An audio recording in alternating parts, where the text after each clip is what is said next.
본문에 보면 구약에 관한 얘기가 많이 나오잖아요. 그죠?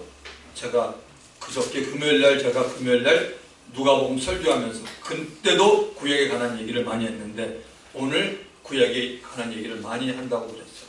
그래서 구약에 관한 얘기가 다 신약과 연결되는 것을 볼 수 있습니다. 자, 은혜로 택하심을 따라 남은 자.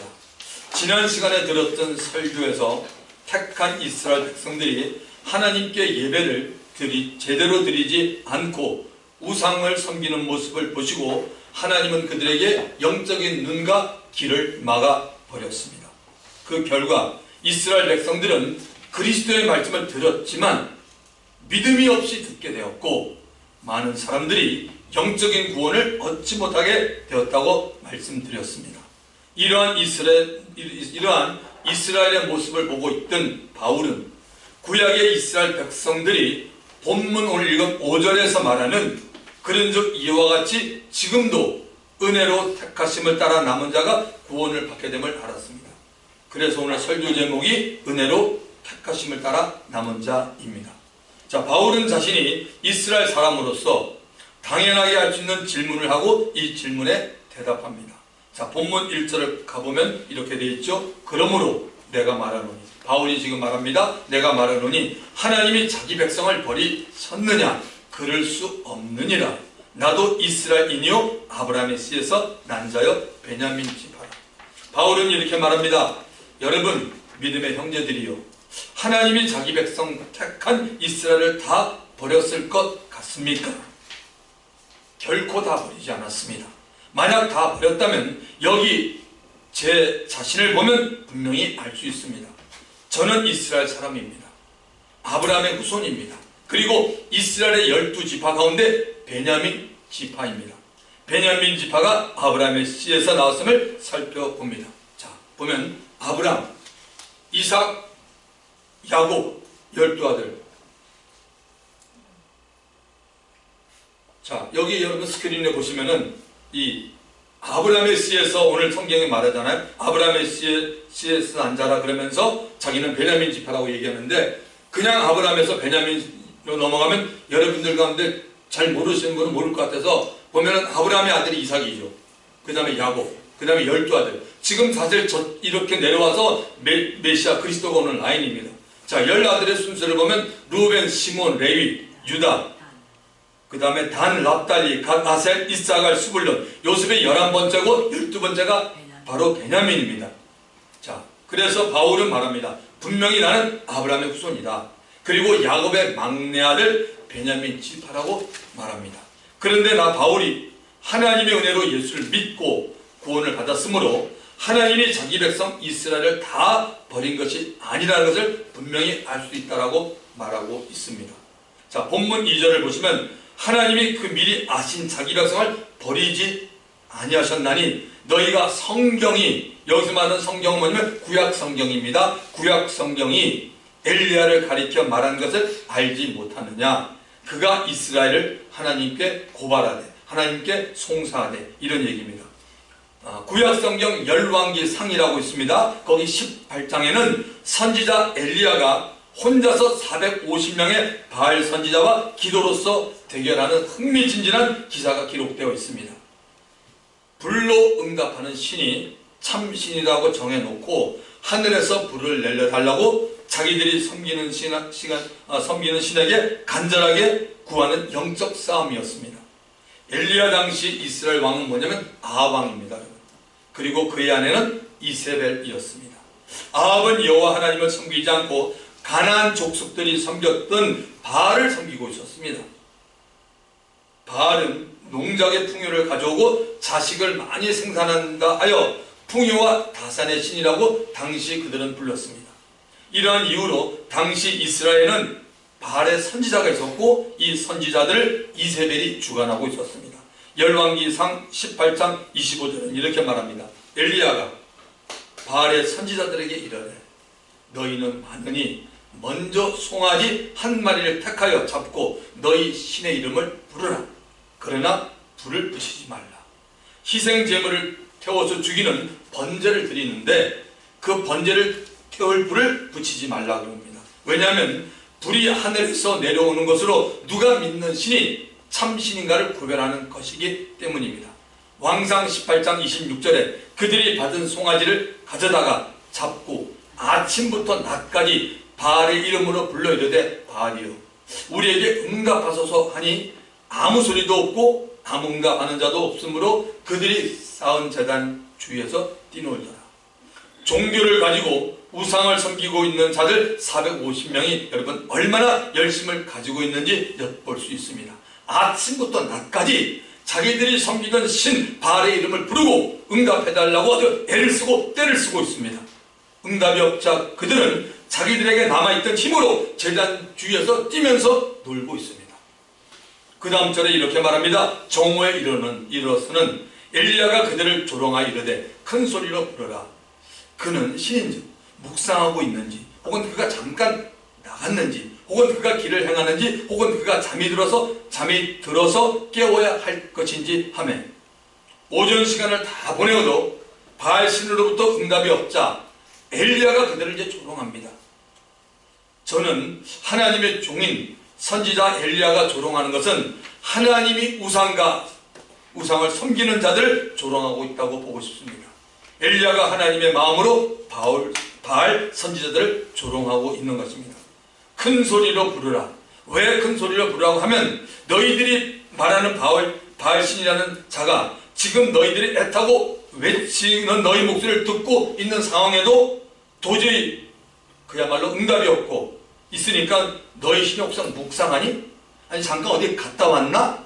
길을 걷고 있니? 아니면 고나게 잠을 자고 있어서 너희들이 깨워야 하는 것인지 모르겠다라고 그렇게 말합니다.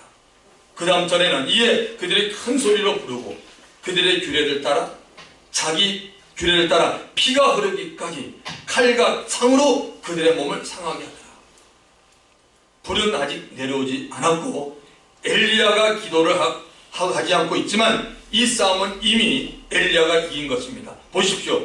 그들이 자기들을 조롱하는 엘리야의 말을 듣고 지금 따르고 있습니다. 왜냐하면 여기 이에 그들이 큰 소리로 그 앞절에 엘리야가 자는지 모르니까 큰 소리 부르라니까 그들이 그 얘기를 듣고 하잖아요. 큰 소리로 부르고 그들의 규례를 따라 피가 흐르기까지 칼과 창으로 그들의 몸을 상하게 하더라. 그러니까 이미 이들은 진 겁니다. 왜? 450명이 꼼짝 못하고 엘리야의 말을 지금 따르고 있다는 얘기가 엘리야가 지금 하나님께 기도해서 불도 오기 전에 이미 이 게임은 끝난 게임이다 이겁니다. 여기 놀라운 사실이 있습니다. 이스라엘의 하나님, 살아계신 하나님을 모르고 이방의 신, 우상을 섬기는 자들이 이상한 행동을 합니다. 자기들의 몸을 서로 상하게 만들고 있습니다. 사람의 몸이 여러분 누구로부터 왔습니까? 창조주 하나님으로부터 왔습니다. 그런데 거짓 신에 속아서 헛된 열정으로 자기들의 몸을 서로 자해하고 있습니다. 거기다가 이런 행동이 자기들의 규례라고 말합니다. 규례라는 얘기는 자기들이 습관적으로 한다는 얘기입니다. 바알신을 섬기고 있던 자들은 이러한 행동을 하는 것이 자기들의 종교의식에 포함되어 있다는 겁니다. 세상에 여러분 모든 종교를 한번 돌아보십시오. 무엇인가 그 종교에 들어온 사람들을 억압하는 의식과 규례들이 있다는 것입니다. 신앙은 하나님의 은혜요 사랑입니다. 아멘. 반면에 종교는 의식과 규례에 빠져서 쓸데없고 필요하지 않은 열심을 내게 만듭니다. 깨닫게 되시기 바랍니다. 바알신을 섬기고 있던 450명의 거짓 선지자들의 기도의 결과가 어떻게 됩니까? 왕상 18장 29절 이같이 하여 정오가 지났고 그들이 미친 듯이 떠들어 저녁 소재 드릴 때까지 이르렀으나 아무 소리도 없고 응답하는 자나 돌아보는 자가 아무도 없더라. 아침부터 점심때까지 그들의 기도에 아무런 반응이 나타나지 않았습니다. 끈기는 이들이 있습니다. 저녁 때까지 미친 듯이 떠들면서 기도했습니다. 여전히 아무 소리도 없고 응답하는 자도 없었습니다. 하늘로부터 불이 내려오지 않았습니다. 이제는 하나님의 사람인 엘리야가 기도할 차례입니다. 엘리야는 기도하기 전에 하나님이 불러 응답하실 줄 이미 믿고 기도합니다. 돌 12개를 취하여 주위 백성들에게 제단을 쌓게 하고 제단 사이에 고랑을 판 후에 물을 거기에 붓게 합니다. 불이 하늘로부터 내려오면 도랑의 물을 다 마르게 할 것이기 때문입니다. 엘리야의 기도를 하는 광경을 한번 가보겠습니다. 열왕기상 18장 35절 물이 제단으로 흐르고 도랑에도 물이 가득 찼더라. 그 다음 절에는 저녁 소재 드릴 때 이르러 선지자 엘리야가 나가서 말하되 아브라함과 이삭과 이스라엘 하나님, 야곱이라는 대신에 이스라엘이라고 말합니다. 이스라엘의 하나님 여호와께 주께서 이스라엘 중에서 하나님이신 것과, 저기 줄친 부분을 잘 보세요.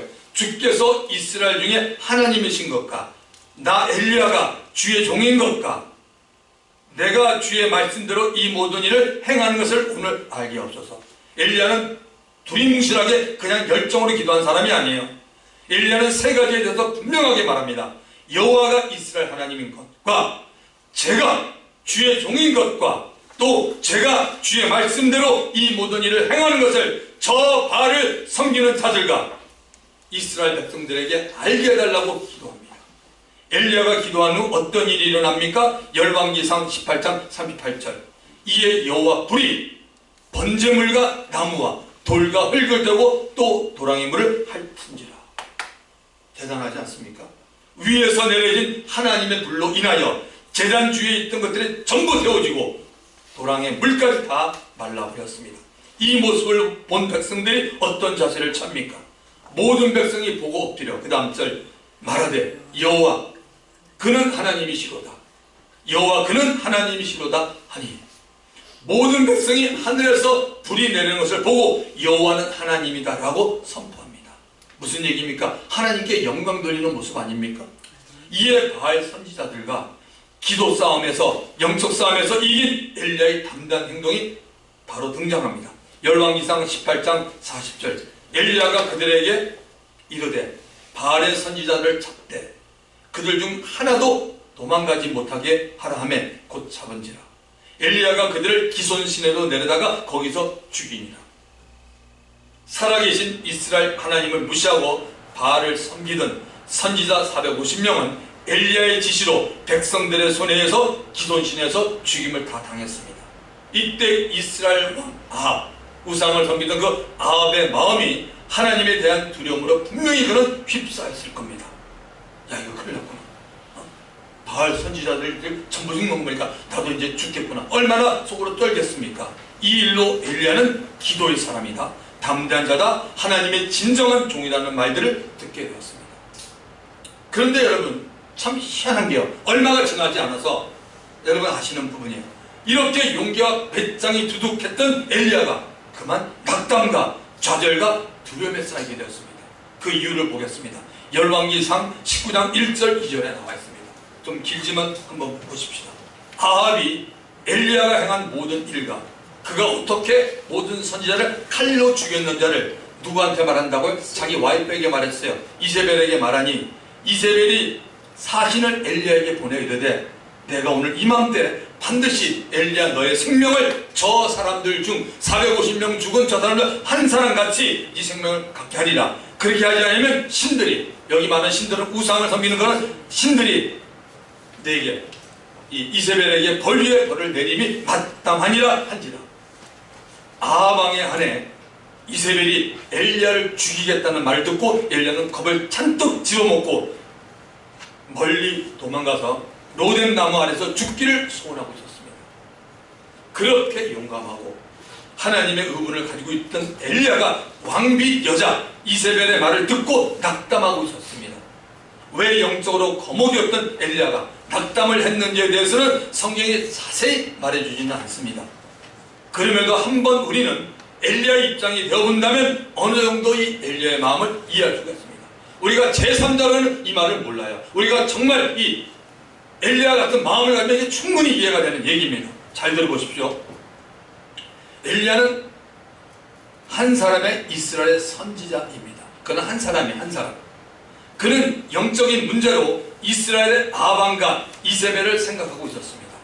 믿음이 없는 이스라엘, 심지어 우상을 섬기는 이스라엘 보면서 엘리야가 얼마나 안타까워했겠습니까?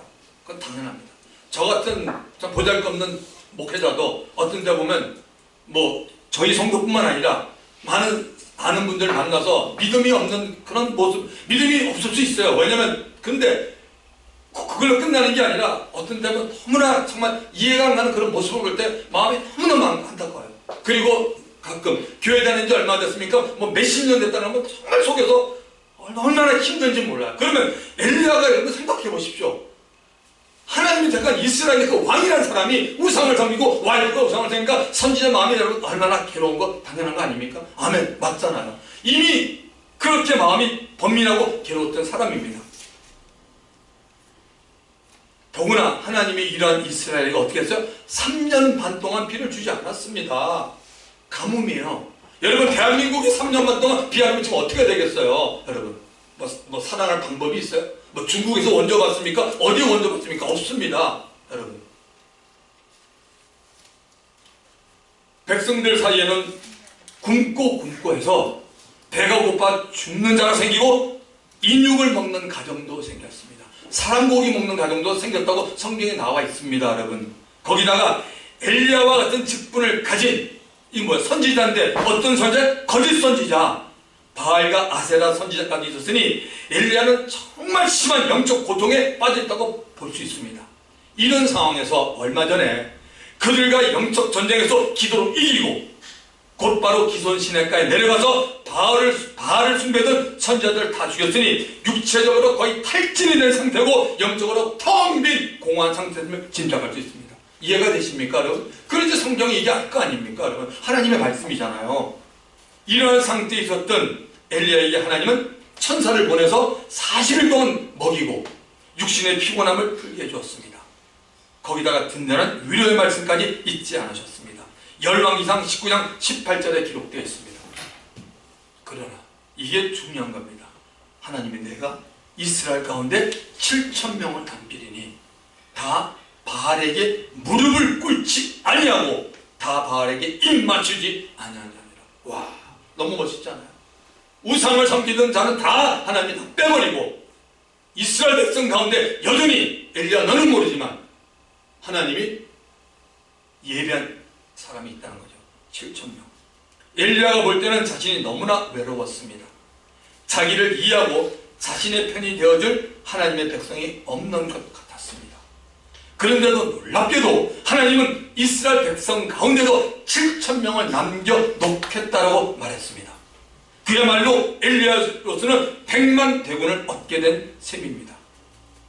아방 당시 북이스라엘이 우상을 섬기고 타락하고 있었을 때에도 그 가운데 우상을 섬기지 않았던 진실한 하나님의 사람 7,000명이 있었던 겁니다. 오늘 우리 한국 이 크리스찬에게 적용해도 돼요. 하나님이 보는 그리스도인들이 다 있어요. 어디나. 이 구약의 말씀에 대해서 성령께서 오늘 사도 바울을 통해 로마에 보내는 편지에도 채찍 기록합니다. 로마서 11장 4절을 봐봅시다. 오늘 우리가 읽은 말씀이에요. 그에게 하신 대답이 뭐냐? 내가 나를 위하여 바알에게 무릎을 꿇지 아니한 사람 7,000명을 남겨두었다 하셨으니 엘리야가 말했던 열왕기상 19장 18절의 내용을 사도 바울이 말합니다. 하나님이 하나님의 사람 7,000명을 남겨두신 것은 잘 보세요 여러분. 엘리야 자신은 아니죠. 뭐죠? 내가 나를 하나님을 위해서 신앙생활 이거 오해하면 안 돼요 여러분. 하나님이 하나님을 위해서 하는 겁니다. 우리를 위해서 했다고 말하지 않습니다. 내가 나를 위하여 바알에게 무릎을 꿇지 않은 사람 7,000명을 남겨뒀던 것을 그저 뭡니까? 하나님은 엘리야에게 얘기해 준 것뿐이에요. 하나님께서 사람을 통하여 일하시고 사람을 통하여 영광 받으시기 때문입니다. 하나님이 쓰기로 작정한 사람에게 그를 통한 하나님의 사역이 끝날 때까지 하나님은 그 사람을 사용합니다. 믿으시면 아멘 하십시오. 그래서 하나님께 쓰임을 받는 사람이 해야 할 일은 하나님 앞에 자기 자신을 성찰하는 일입니다. 겸손과 성결을 계속적으로 추구하는 일입니다. 이스라엘 중 이렇게 남겨져 있던 7,000명에 대해 성령이 뭐라고 말합니까? 오늘 본문 5절을 보시면 그런즉 이와 같이 지금도 지금 현재 지금 right now 2000년에 지금 현재 우리도 은혜로 택하심을 따라 남은 자가 있느니라. 은혜로 택하심을 따라 뭐냐? 남은 자가 있느니라가 중요한 겁니다. 지금도 은혜로 택하심을 따라 남은 자라고 말합니다.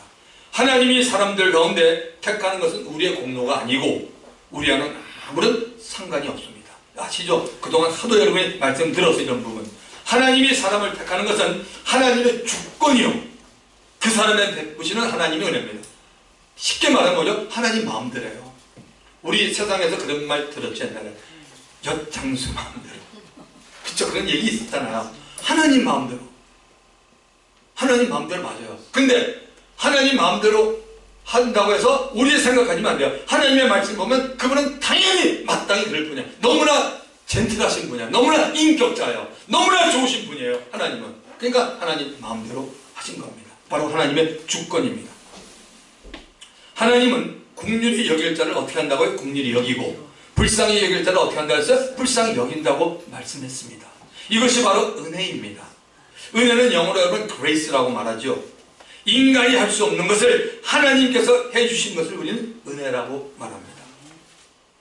여기 계신 여러분 가운데 저를 포함해서 나는 정말 여러분 생각 나는 구원받을 만한 사람이다라고 말할 수 있으면 한번 살짝 미소를 지으면서 손 한번 들어보세요. 혼자 손 들면 안 되죠 지금. 이게 뭐냐면 나는 구원받을 만한 사람이다. 이건 아니에요. 하나님은 절대 이런 얘기 안 해요. 그죠? 하나님은 그냥 택하시는 거 아니에요. 그게 우리가 감사한 거잖아요. 그렇죠? 하나님의 은혜로 예수 믿어서 구원받았다는 것을 정말 우리가 인정한다면 은혜를 주신 분이 하나님이기에 그분이 나의 구원을 책임지십니다. 아멘. 나는 그분의 사랑과 호의에 감사해서 그분의 뜻대로 삶을 사는 것입니다. 할렐루야. 이해가 되십니까? 이게 여러분 복음이에요. 그래서 우리가 은혜 받아야 된다는 겁니다. 이 정말 은혜를 받으면 알아요. 하나님은 어떤 분인가를 정말 알게 되고 말씀을 읽다 보면 하나님이 이렇게 나를 사랑하는구나. 그러면 그 다음에 나의 스텝, 내가 할 일이 뭡니까? 감사해서 하나님이 원하는 삶을 살 때 해븐에 가면 엄청난 상급이 기다리고 있다는 사실입니다. 감사해서 하나님의 뜻대로 사는 것과 어쩔 수 없이 사는 것은 여러분 다릅니다. 우리는 하나님의 은혜로 택함을 받고 구원을 받게 되었지만 하나님 아버지께서 은혜로 구원을 주기 위해서 그분은 엄청난 대가를 지불하였습니다. 그 대가는 하나님의 아들 그리스도가 사람으로 탄생해야 했고 그 다음에 고난을 받고 십자가 위에서 피 흘려 죽으셔야만 했습니다. 그리고 죽은 자 가운데서 3일 만에 부활을 해야 하는 것입니다. 그리스도가 2000년 전에 인간 역사 속에 오셔서 죄인인 인간이 구원받을 수 있도록 다 이루어졌습니다. 이것이 그분이 바로 예수님이십니다. 예수님이 흘린 의로운 피를 통해서만 죄인들이 하나님 앞에 죄사함을 받게 되며 부활을 통해서만 마귀가 가지고 있는 사망의 권세를 빼앗을 수 있는 것입니다. 자, 본문 6절을 가보겠습니다. 만일 은혜로 된 것이면 행위로 말미암지 않음이니 그렇지 않으면 은혜가 은혜되지 못하느니라. 청년들은 영어를 보세요.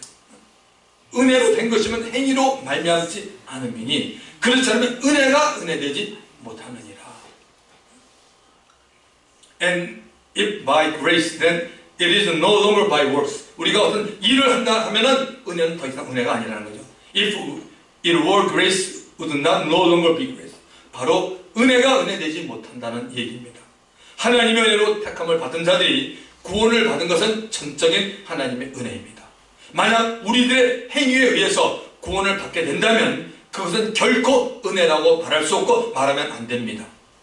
행위는 구원을 받을 때 필요한 것이 아닙니다. 은혜로 예수 믿고 난 후에 우리들의 삶에서 필요한 게 뭐예요? 그게 바로 행위입니다. 크리스찬의 행위는 하나님의 뜻으로 변화되어 가고 있는 모든 언행 심사입니다. 말, 행동, 마음, 생각이 변화되어야 하는 것입니다. 사도 바울이 쓴 13권의 서신은 다 이렇게 돼 있어요. 먼저는 항상 교리를 말해요. 왜냐하면 교리를 알고 있어야 잘해야지만 우리가 하나님을 정확히 알고 이란의 세력으로부터 우리가 보호받습니다. 그 다음에 뭐죠? 살아라. 실천입니다. 예수님은 우리들의 착한 일을 보고 불신자들이 예수를 믿는 동기가 되고 하나님께 영광을 돌리게 하라고 말합니다. 마태복음 5장 16절 이같이 너희 빛이 사람 앞에 비치게 하여 그들로 너희 착한 행실을 보고 하늘에 계신 너희 아버지께 영광을 돌리게 하라. 우리 크리스찬들은 세상의 소금이고 세상의 빛입니다. 소금의 맛과 같이 그리스도인들의 맛을 내라는 것이고 세상의 빛으로 우리들의 착한 행실을 사람들에게 비추고 보여주라고 말합니다. 그 목적은 그 사람들로 하여금 하나님 아버지께 영광 돌리기 위한 것입니다. 자, 7절을 가보겠습니다. 그런즉 어떠하냐? 이스라엘이 구하는 그것을 얻지 못하고 오직 택하심을 입은 자가 얻었고 그 남은 자들은 우둔하여졌느니라, 혹은 미련하여졌느라, 혹은 완악하여졌느니라. 같은 말입니다. 이스라엘이 구하는 영적 구원은 얻지 못한다는 겁니다. 참으로 아이러니한 일입니다. 이스라엘 가운데 오직 택하심을 입은 자가 구원을 얻고 택하심을 입지 못한 자, 그 남은 자들은 마음이 완악하고 미련해져서 그리스도의 말씀을 듣고도 믿음이 생기지 않아서 그리스도를 영접하지 못하고 오히려 배척하게 된다는 것입니다.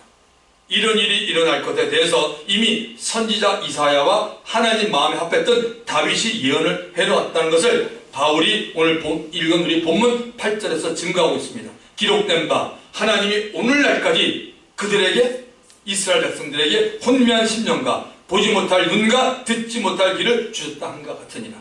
지금 현재까지도 유대인 곧 이스라엘 사람들 가운데 예수를 그리스도라 믿지 않는 모든 자들에게는 하나님이 영적인 눈과 귀를 닫고 있다는 것입니다. 이렇게 영적인 눈과 귀가 닫혀있는 이스라엘 사람들은 여전히 그리스도가 오실 것을 바라보면서 구약의 말씀 곧 율법을 지켜서 구원을 얻는다라고 생각하고 있습니다. 이사야 선지자가 이스라엘 백성들의 영적인 상태에 대해 기록해 놓은 것을 보겠습니다. 이사야서 29장 9절부터 10절입니다. 너희는 놀라고 놀라라. 너희는 맹인이 되고 맹인이 되라. 그들의 취함이 포도주로 말미암음이 아니요 그들의 비틀거림이 독주로 말미암음이 아니니라. 대저 여호와께서 이사야서 29장 10절 깊이 잠들게 하는 영을 너희에게 부어주사. 와, 이거 엄청난 얘기 아니에요? 하나님께서 깊이 잠들게 하는 영을 너희에게 부어주사. 여러분 정말 말씀 들을 때 여러분 신경 써야 돼요. 보십시오. 무슨 일이 일어납니까? 잠들게 너희에게 주사. 너희 눈을 감기셨으니 그가 선지자들과 너희의 지도자인 선견자들을 덮으셨습니다. 이런 얘기입니다. 이스라엘을 지상 만민 가운데 택한 하나님이 그 이스라엘 백성들에게 영적으로 눈이 열리지 않도록 영적인 수면과 영적 무감각 상태에 깊이 빠지도록 한 겁니다. 하나님 하신 거예요. 그 이유는 그들이 하나님의 뜻을 저버리고 하나님을 믿지 않는 행동으로 이방 사람들에게 하나님의 영광을 나타내지 못했기 때문입니다. 오히려 우상을 섬기는 악한 행위를 이스라엘 백성들이 했습니다. 오늘 그리스도인들 가운데 이런 사람 없어요. 하나님이 보내신 선지자의 말도 듣지 않고 오히려 오게 가지고 핍박하고 죽이는 일까지 있었기 때문에 하나님께서 오늘 선지자와 선견자를 덮었다고 말하지 않습니까? 하나님이 여러분 예레미야서라고 아십니까? 예레미야 선지자를 통해 이스라엘에 대한 안타까워하는 목소리를 한번 들어보십시오. 예레미야서 7장 25절 26절 너희 조상들이 애굽 땅에서 나온 날부터 그때부터입니다. 오늘까지 지금 예레미야가 이 글을 쓴 많은 시기도 흘려까지 내가 하나님 뭐죠? 내 종 선지자들 너에게 보내면 어떻게 보냈어요? 끊임없이 보냈어요. 하나님이 일을 하셨어요. 하나님은 보이지 않는 분인데 선지자를 통해 내 말 들으라고 보냈어요. 보냈으나 너희가 나에게 순종하지 아니하여 귀를 기울이지 아니하고 목을 굳게 하면 교만했다는 얘기죠. 너희 조상들보다 악을 더 행하느니라. 예레미야서 26장 5절 내가 너희에게 나의 종 선지자를 꾸준히 보내 그들의 말을 순종하라고 했으나 너희는 순종하지 아니하였느니라. 이게 하나님이 택한 백성들 우리 모두에게 얘기하는 거야. 너 안 들었다고? 무슨 얘기를 하고 있어? 뭐 했어? 택한 이스라엘 백성들이 먼저 마음으로 하나님을 버렸기 때문에 하나님이 그들에게 영적인 눈과 귀를 닫아서 영적 지식을 깨닫지 못하도록 했다는 말이에요. 무서운 말입니다. 이거 사랑하는 성도 여러분, 하나님께서 우리들에게 주시는 복 중에 가장 큰 복은 저는 그렇게 생각합니다. 하나님을 깨닫고 알 수 있는 영적 지식과 영적 지혜입니다. 아멘. 그래서 여러분 정말 영적 지식과 영적 지혜를 구해야 돼요. 그 사람 살 수 있어요. 어떤 환경에 살지만 그거 버린 사람 절대 못 삽니다. 이 사실을 예수 믿고 알게 된 사도 바울은 예수 그리스도를 아는 지식이 뭐라 그랬어요? 가장 고상하다는 말을 합니다. 그래서 예수 그리스도를 알아가는데 방해가 되는 어떤 세상 지식이라도 다 배설물같이 여긴다고 그는 표현합니다. 저와 여러분 우리들은 예수 그리스도를 아는 지식을 우리의 삶 가운데 어느 정도 중요한 위치에 지금 두고 계십니까? 내가 전공한 지식을 우선으로 알고 있지는 않습니까? 세상에 많은 지식과 계속해서 생기는 이런 지금 이 시대에 필요한 이 시대에 있는 그런 지식을 우선으로 여기고 살고 있지는 않습니까? 계속해서 본문 9절과 10절을 보겠습니다. 또 다윗이 이르되 그들의 밥상이 올무와 덫과 거치는 것과 보응이 되게 하시옵고 그들의 눈은 흐려보지 못하고 그들의 등은 항상 굽게 하옵소서 하였느니라. 사람이 살아가는 동안에 돕는 자들도 있습니다. 때로는 이상하게 괴롭히고 대적하는 자들도 있습니다. 다 경험해 보셨을 겁니다. 다윗은 이스라엘 왕이 되기 전부터 사울 왕으로부터 무척이나 괴로움을 받았습니다. 사울이 다윗을 죽이려 했기에 상당히 오래 기간 동안 그 뭐죠? 도망자 생활을 했습니다. 왕이 된 후에도 대적하는 자들이 있었는데 다름 아닌 집안의 가족이었던 다윗의 아들 가운데 압살롬과 그를 따르는 자들이었습니다. 이들로 인해서 다윗은 예루살렘 왕궁을 빠져나와 피난길을 가야 하는 그런 위기에 처했습니다. 이런 위기의 상황에서 다윗이 하나님의 도움을 구하면서 기도했던 내용이 바로 시편 69편에 기록되어 있습니다. 무슨 내용인지 한번 살펴보겠습니다. 시편 69편 22절부터 23절 같이 한번 읽어볼까요? 자, 시작. 그들의 밥상이 올무가 되게 하시며 그들의 평안이 덫이 되게 하소서. 그들의 눈이 어두워 보지 못하게 하시며 그들의 허리가 항상 떨리게 하소서. 자, 여기 말하는 여러분, 그들의 밥상은 뭐냐면 그들이 승리한 후에 가질 잔치입니다. 평안은 뭐냐면 전쟁하기 전에 승리를 확신하는 마음입니다. 지금 이 다윗을 대적하는 압살롬이 자기는 이미 다윗에 있던 명장뿐만 아니라 다윗의 여러 가지 많이 뺐기 때문에 그는 이미 전쟁에 이긴다고 본 겁니다. 그래서 잔치할 준비를 하니까 다윗이 그걸 알고 하나님께 기도합니다. 다윗은 하나님에게 이렇게 기도합니다. 하나님, 저를 대적하는 압살롬과 그를 따르는 무리들이 승리를 장담하고 여유를 가지는 마음들이 오히려 전쟁에 덫이 되게 해달라고 기도합니다. 그리고 그들의 눈이 어두워져서 분간을 못하게 해주십사라고 하나님께 기도했습니다. 하나님은 다윗의 기도에 응답하였습니다. 다윗은 대적하는 자들을 물리치고 승리할 수 있었습니다. 다윗은 하나님의 은혜로 택함을 받은 자이기에 외부이든 내부이든 그를 무너지게 할 수는 없었습니다. 더 중요한 것은 다윗을 통해 하나님의 뜻이 이루어지고 또한 메시아 그리스도가 이 세상에 오시기 때문입니다. 바울은 다윗이 했던 기도를 로마서에 인용합니다. 구약 성경의 내용들 가운데 성령께서 다시 조명해 주신 말씀들이 신약에 상당히 많이 기록되어 있습니다.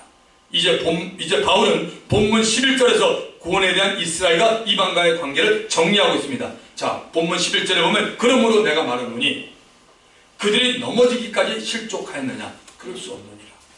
그들이 넘어짐으로 구원이 이방인에게 이르러 이스라엘로 시기나게 함이니라.